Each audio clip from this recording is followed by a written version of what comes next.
बिना परमेश्वर की सामर्थ्य और महिमा से धरती पर कोई भी आगे नहीं बढ़ सकता। तो सुलेमान ने बुद्धि के लिए यहोवा परमेश्वर से प्रार्थना की थी और उससे महान राजा बना। दाऊद का पुत्र सुलेमान राज्य में स्थिर हो गया और उसका परमेश्वर यहोवा उसके संग रहा और उसको बहुत बढ़ाया।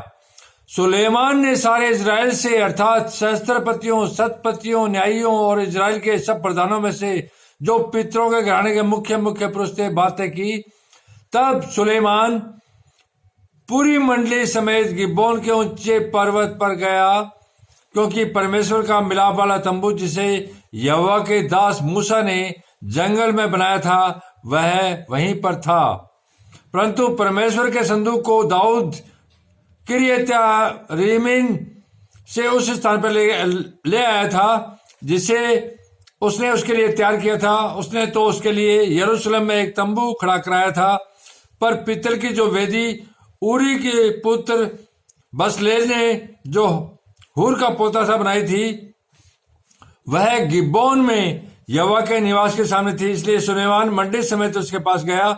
सुलेमान ने वहीं उस पीतल की वेदी के पास जाकर जो यहोवा के सामने मिलाप वाले तंबू के पास थी उस पर 1000 होम बलि चढ़ाए। उसी रात को परमेश्वर ने सुलेमान को दर्शन देकर उससे कहा, जो कुछ तू चाहे कि मैं तुझे दूं वह मांग।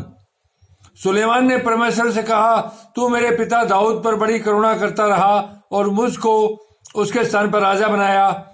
अब हे यहोवा परमेश्वर, जो वचन तूने मेरे पिता दाऊद को दिया था वह पूरा हो।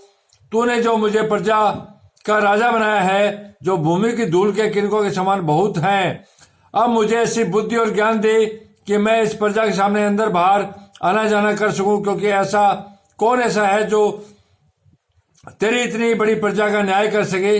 परमेश्वर ने सुलेमान से कहा, तेरी जो इच्छा हुई ऐसी इच्छा, अर्थात तूने जो धन संपत्ति मांगी, न ऐश्वर्य, न अपने वेलियों का प्राण और न ही अपनी दीर्घायु मांगी, केवल बुद्धि और ज्ञान का वर मांगा है,